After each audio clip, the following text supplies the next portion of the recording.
Shalom, buenas tardes a todos, bienvenidos a una nueva charla. Hoy vamos a hablar de señales y maravillas.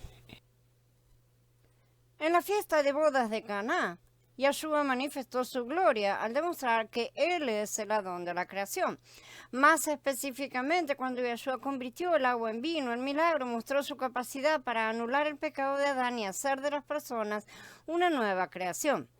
Vemos en las historias y discusiones de apoyo que esto implica levantar esos templos de entre los muertos, como dice Yahanan 2, y limpiar nuestros templos. La historia de Nicodemo nos dice que esto se logra mediante un renacimiento espiritual en lugar de físico, y la historia de la mujer samaritana nos dice que esta transformación no se limita a los judíos y por lo tanto no está condicionada a la genealogía física de uno. La segunda señal que manifiesta la historia de Mashiach prueba que Yahshua es el Adón del espacio y el tiempo.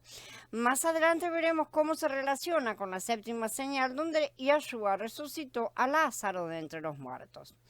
El ajuste. Pasados los 2 días salió de allí para Galilea porque Yahshua mismo dio testimonio de que un profeta no tiene honra en su propia tierra. Luego, cuando entró en Galilea, los galileos lo recibieron, ya que habían visto cuántas cosas habían hecho en Jerusalén en la fiesta, porque ellos también habían ido a la fiesta. Así que Yahshua vino otra vez a Caná de la Galilea, donde había convertido el agua en vino. Esto está en el capítulo 4 de Yahanan. Caná estaba a 14 millas al oeste de Cafarnaúm y solo unas pocas millas al norte de Nazaret, donde Yahshua había vivido antes de su ministerio. Después de convertir el agua en vino unas semanas antes, Yahshua fue bienvenido en Caná. Nazaret fue una historia diferente, quizás sirva como contraste con Caná. Cuando Yahshua fue invitado a Nazaret, su mensaje del amor universal de Elohim los enfureció tanto que lo habrían arrojado por el precipicio. Así que la sede de su ministerio se estableció en Cafarnaúm. Después de asistir a la fiesta de Pesaj en Jerusalén, Yahshua pasó 2 días en la ciudad samaritana de Sicar, donde fue recibido. Luego continuó su viaje a Caná sin pasar por Nazaret, porque como nos dice el apóstol, un profeta no tiene honor en su propio país. Esta declaración tiene poco sentido, a menos que sepamos que Yahshua pasó por alto Nazaret para ir a Caná. Esta declaración también debe verse en relación con Yahanan, que él escribió en el capítulo 1 diciendo, a los suyos vino y los suyos no lo recibieron. Pero a todos los que le recibieron les dio el derecho de llegar a ser hijos de Elohim, aún a los que creen en su nombre. Tanto Nazaret como Jerusalén rechazaron a Yahshua. Los líderes sacerdotales de Jerusalén no lo recibieron y los que estaban sometidos a su autoridad siguieron sus pasos. Por otro lado, Caná, que representa a Galilea en general, lo recibió por el milagro de Caná y porque admiraban su valentía al echar los cambistas del templo de Jerusalén. Esto estableció el escenario para la segunda señal milagrosa en Yahanan 4:50, donde la gloria de Elohim se manifestó por segunda vez en la secuencia de 8 milagros. El funcionario del rey. Había un funcionario del rey cuyo hijo estaba enfermo en Cafarnaúm. El apóstol nos recuerda que Yahshua había convertido el agua en vino en Caná, porque sin duda así fue como el funcionario del rey había llegado a creer que Yahshua podía sanar a su hijo. No se nos dice casi nada sobre este funcionario, pero podemos suponer que estaba casado y obviamente tenía al menos un hijo. Su hogar era Cafarnaúm, donde también debió haber estado sirviendo bajo Herodes el tetrarca, gobernante de un cuarto, quiere decir tetrarca, ¿sí? Apodado Antipas. Herodes era gobernante de Galilea y Perea, en el lado este del Jardín, ¿sí? Y había construido la ciudad de Tiberio como su capital en el lado oeste del mar de Galilea. Estaba al sur de Cafarnaúm, que se encontraba en la costa norte. Herodes Antipas también fue responsable de ejecutar a Yahanan el Bautista poco tiempo antes. Con la sede del ministerio de Yahshua establecida en Cafarnaúm, no hay duda de que este funcionario asistió a la sinagoga allí, que también había aceptado a Yahshua. Cuando oyó que Yahshua había salido de Yahudá y estaba presente en el Galil, fue a él y le rogó que bajara y sanara a su hijo porque estaba a punto de morir. Sin duda él también había escuchado cómo Yeshua limpió el templo en Jerusalén. Es probable que esta noticia se difundiera rápidamente por el palacio de Herodes y que esto hiciera reír a Herodes. Ciertamente no le causó ninguna mala voluntad hacia Yeshua. De hecho, cuando Yeshua estaba a punto de ser clavado en el madero, Pilato envió Yeshua a Herodes con la esperanza de no tener que sentenciar a un hombre inocente. Herodes no mostró animosidad hacia Yeshua, solo buscó ver por sí mismo si Yeshua podía hacer milagros. Esto está en el capítulo 23 de Lucas. Fue solo cuando Yeshua se negó que Herodes asumió que él era solo un fraude más y lo trató con desprecio. Dependencia de las señales. Entonces Yeshua le dijo: a menos que ustedes vean milagros y prodigios, jamás creerán. Esta reprimenda fue obviamente dirigida a la multitud que estaba mirando en lugar de al oficial real específicamente. Después de todo, el padre del niño enfermo había viajado 14 millas, quizá a caballo o a pie, no para seguir señales y maravillas, sino por un sentido de urgencia para obtener la curación de su hijo. La situación para él era terrible y urgente. Aparentemente muchos se habían reunido con la esperanza de presenciar con sus propios ojos una señal milagrosa que pudiera convencerlos de que el Mashiach había llegado. Más tarde el apóstol Shaul también mencionaría esta característica nacional, diciendo en Corintiim Aleph: en verdad los judíos piden señales. Las señales sirven como confirmaciones, pero en sí mismas son inadecuadas para producir fe. La fe viene al oír, sí, no al ver señales. Si uno se niega a creer a menos que vea un milagro, puede estar persuadido y pensar que tiene fe, pero en realidad su fe es mera persuasión. La persuasión no perdura, porque al final es anímica y por lo tanto mortal. Es por eso que muchas personas que siguieron a Yeshua durante su ministerio finalmente lo rechazaron en su muerte en el madero. Ot y Mofet, es decir, señales y maravillas. La palabra hebrea para señales, ot, se escribe con una alef y tav, con una vav en el medio. Si la alef es la primera letra del alfabeto hebreo, la tav es la última, y la vav es un conector, ¿sí? Es un clavo, una clavija, ¿sí? Que se utiliza y que une las dos cosas en este caso. Como conector también significa y, así que ot se refiere literalmente al principio y al fin. En términos griegos se refiere a Mashiach como el alfa y omega, el principio y fin. Este es el concepto hebreo de señal. Una maravilla proviene de la palabra hebrea mofet, ¿sí? Que proviene de una palabra raíz que significa llamativo, brillante, hermoso. La implicación es que una maravilla es algo que se ve asombroso. Entonces, cuando Yeshua dijo, a menos que ustedes vean señales y prodigios, estaba dando a entender que la gente necesitaba saber toda la verdad de principio a fin para creer algo, que creerían solo si veían bien en sus propios ojos. El problema era que sin escuchar la palabra estaban viendo señales y maravillas a través de la mente carnal y los ojos cegados por un velo del antiguo pacto. Por el contrario, Shaul dice en Corintiim Bet 5 que por fe andamos, no por vista. La fe viene por el oír, la persuasión viene al ver con los ojos carnales.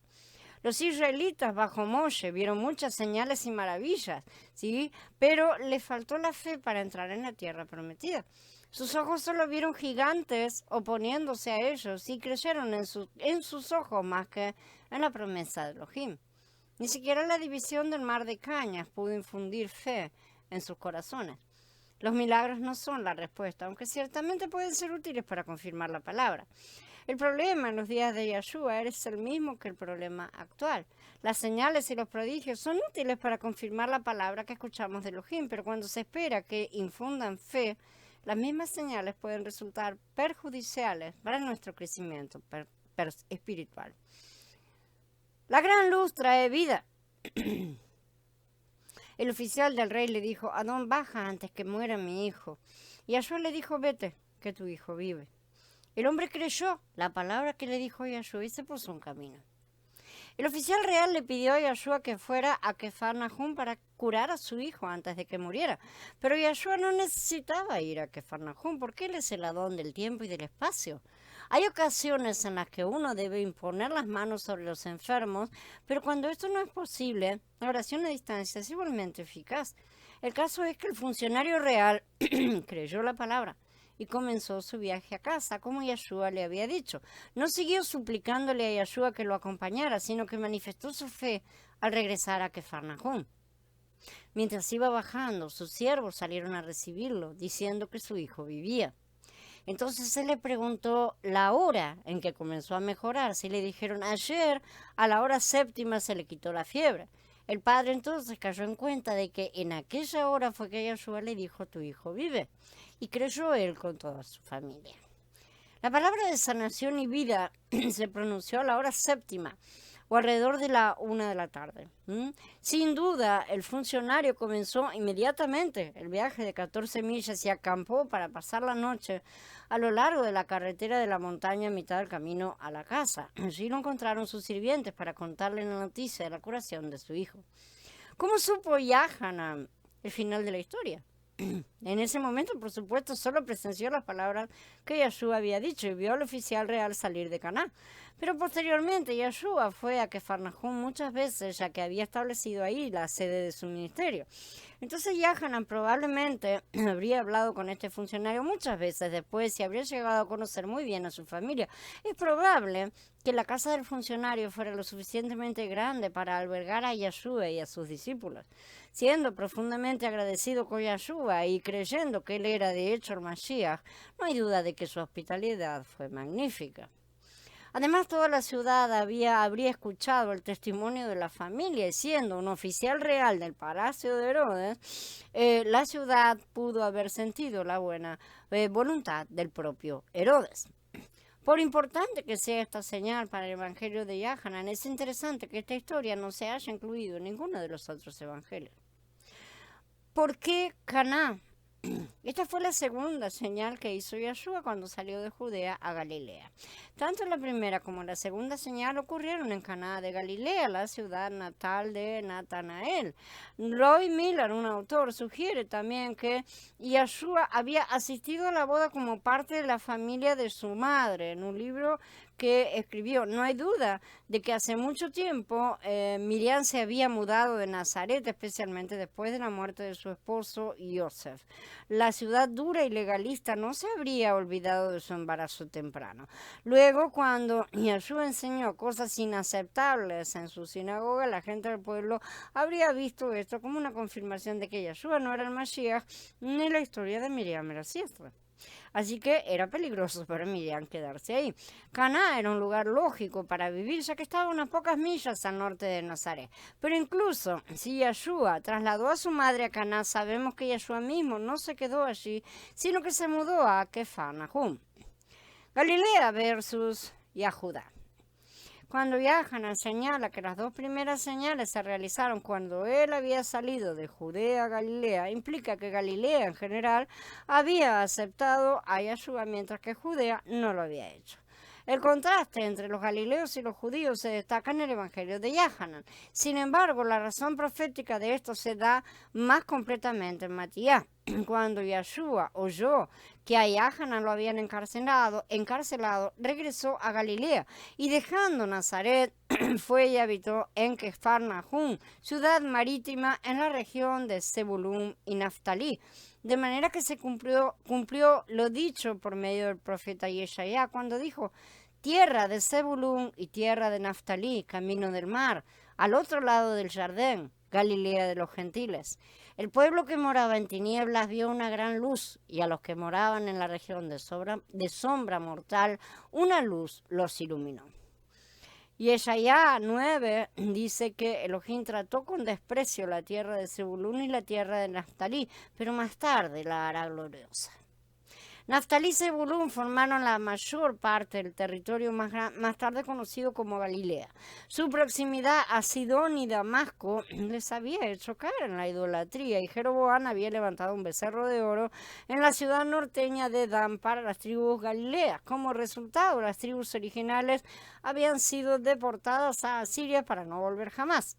Por lo tanto, la gente de Galilea había estado en tinieblas y sombra de muerte, pero la profecía les dio esperanza a los galileos de que la luz de la gloria de Elohim vendría a ellos. Esto se cumplió cuando Yeshua ministró en Galilea, especialmente cuando las dos primeras señales del Evangelio de Yahanan manifestando su gloria ocurrieron en Caná. Yeshua era esa luz, porque Yahanan dice, en él estaba la vida y la vida era la luz de los hombres. Esta era la luz que brillaría en las tinieblas de Galilea. La conexión entre la vida y la luz fue especialmente importante en la segunda señal que Yeshua realizó en Caná, porque esta luz dio vida al hijo del oficial real. La conexión con el séptimo signo. Recordemos que el Evangelio de Yahanan fue escrito como quiasma o paralelismo. Así como el primer signo se correlaciona con el octavo, el segundo signo se correlaciona con el séptimo.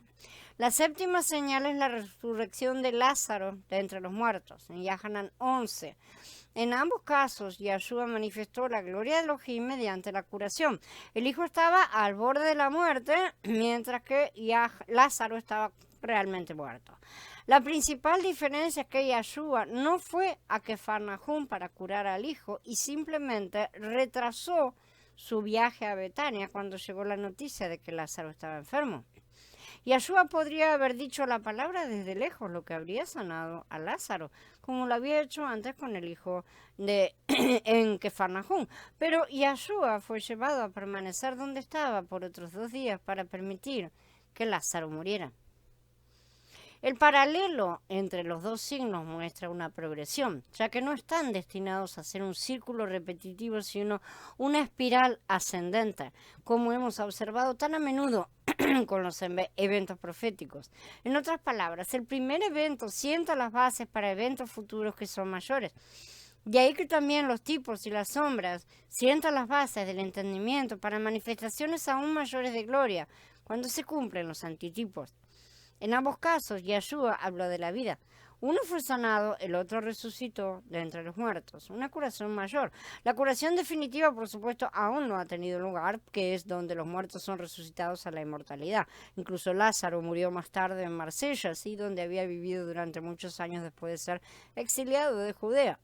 Y Yeshua lo había resucitado a la vida mortal, pero ese milagro sentó las bases de la esperanza para el día en que seremos resucitados a la vida inmortal. De esta manera, la plena gloria de Elohim se verá en los vencedores vivos y en última instancia en toda la humanidad.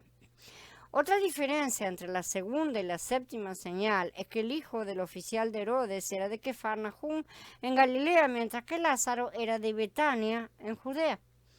Asimismo, la sanidad en Cafarnaúm hizo que los galileos creyeran en él, pero cuando Yeshua resucitó a Lázaro en Betania, solo motivó a los judíos a matarlo. Tanto las similitudes como los contrastes muestran los paralelos entre las dos historias, pero debemos reservar esto para más adelante cuando discutamos el séptimo signo más a fondo en su momento. La segunda señal, Yahanan, manifiesta la gloria de Elohim al traer vida y luz a las tinieblas del mundo. Su resultado final es la curación, la resurrección a la vida mortal y en última instancia la resurrección a la inmortalidad. De esta manera el cielo viene a la tierra para que la tierra dé testimonio de las cosas del cielo. Y ahora vamos a hablar rápidamente de cuando Yeshua llama a 4 discípulos. Esto está en Matías. Y es realmente una cosa cortita. En primer lugar, llama a Kefa y Andrés. Caminando Yeshua junto al mar de Galilea, vio a 2 hermanos, Simón, llamado Kefa, y Andrés, su hermano, echando la red en el mar porque eran pescadores. El ministerio del nuevo rey no fue llevado a cabo en la capital, sino junto al mar. El ministerio de su precursor comenzó a la orilla de un río y consistía en sepultar a los religiosos y en poner fin a la religión de ellos. El ministerio del nuevo rey comenzó junto al mar y consistía en pescar hombres que no eran muy religiosos, quienes vivían cerca del mar y no en un lugar santo, y en hacerlos pescadores de hombres con miras a que se estableciera el reino de los cielos. Y les dijo, vengan conmigo y los haré pescadores de hombres. Y enseguida ellos dejaron sus redes y los siguieron.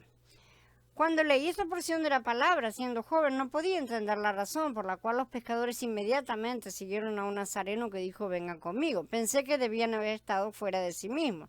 Después de estudiar la palabra y considerar mi propia experiencia, empecé a comprender. Andrés, uno de los discípulos de Yahanan, inmersor anteriormente, había llevado a Kefa al Adón, en el lugar donde Yahanan predicaba. Esto ya lo estudiamos en el capítulo 1 de Yahanan, o sea que ya lo conocían. Aquella ocasión fue la primera vez que conocieron al Adón. En esta porción, el Adón los encuentra por segunda vez junto al mar de Galilea. Fueron atraídos por el Adón, quien era la gran luz que resplandecía en tinieblas de muerte, y los siguieron para que se estableciera el reino de los cielos en la luz de vida. Cuando Kefa y Andrés fueron llamados por el Adón, echaban una red al mar. El Adón los llamó para que vinieran en pos de él y les prometió hacer de ellos pescadores de hombres. Dejaron la red y siguieron al rey del reino de los cielos para ser dichos pescadores. Con el tiempo, Kefa en el día de Shavuot llegó a ser el primer gran pescador para el establecimiento del reino de los cielos, en Maaseh, en el capítulo 2. En segundo lugar tenemos a Jacob y Yahanan. Lo mismo sucedió con ellos. Cuando el padre los llamó, ellos estaban remendando las redes de la barca. Cuando los llamó, dejaron la barca y a su padre y le siguieron. Yahanan y su hermano, así como Kefa y Andrés, fueron atraídos por el Adón y le siguieron. Ellos también ya lo conocían de antes. Con el tiempo, Yahanan llegó a ser uno que realmente sabía cómo remendar. Él remendaba por su ministerio de vida las roturas que ocurrieron en la vida de la congregación. Podemos ver las 3 epístolas escritas por Yahanan y los primeros 2 capítulos, los primeros del capítulo 2 y el 3 de Gilgalut. El ministerio real del rey recién ungido empezó con el llamamiento de los 4 discípulos. Fue el cimiento puesto para que se estableciera el reino de los cielos. Estos discípulos llegaron a ser los primeros 4 apóstoles entre los 12. Kefa y Andrés eran el primer juego y Jacob y Yahanan eran el segundo. Así que los primeros 4 discípulos capturados por el Adón llegaron a ser las primeras 4 piedras de cimiento para el reino de Elohim, las cuales son 4 cimientos de los 12 puestos en la Nueva Jerusalén. Mientras el Adón recorría toda Galilea, sanaba toda enfermedad y toda dolencia en el pueblo, el Adón Yeshua extendió su ministerio al hacer lo siguiente: viajar, enseñar, proclamar y sanar. En la obra evangélica hoy en día, nosotros también tenemos que viajar, enseñar, proclamar y sanar. Necesitamos cumplir cada una de las 4 acciones. No debemos omitir la sanidad ni menospreciarla. No debemos imitar la práctica del cristianismo fundamental, el cual tiene muy poca sanidad, ni la del cristianismo pentecostal, el cual pone demasiado énfasis en ella. Incluso se encuentra allí la falsa sanidad que sirve como espectáculo. En vez de seguir estos 2 extremos, debemos andar en las huellas del Adón Yeshua, quien viajó, enseñó, proclamó y sanó. No debemos pensar que no creemos en milagros. Ciertamente creemos, andamos en pos del Adón para viajar, proclamar y sanar. Al brillar como una gran luz, el Adón capturó 4 pescadores jóvenes para que fuesen sus discípulos. Estos 4 viajaron con el rey por toda Galilea mientras él enseñaba, predicaba y sanaba. Ese fue el resultado. Le siguieron grandes multitudes, con miras al reino de los cielos. Este fue el comienzo del establecimiento del reino de los cielos. Fue absolutamente diferente de los movimientos del mundo. El Adón no inició un movimiento político ni formó un partido político. No llevó a cabo ninguna clase de movimiento. En cuanto al evangelismo, no debemos seguir el camino de la política ni el de la religión. Debemos conducirnos como lo hizo el Adón Yeshua y resplandecer sobre otros para atraerlos por lo que somos. Luego tenemos que viajar, enseñar, proclamar y sanar. Y esto atraerá a una multitud. Bien. Habiendo terminado, vamos a dar por encerrada la charla y en breve nos encontramos para hablar acerca de estas cosas. Shalom a todos, hermanos, y Abba siga bendiciéndonos a todos.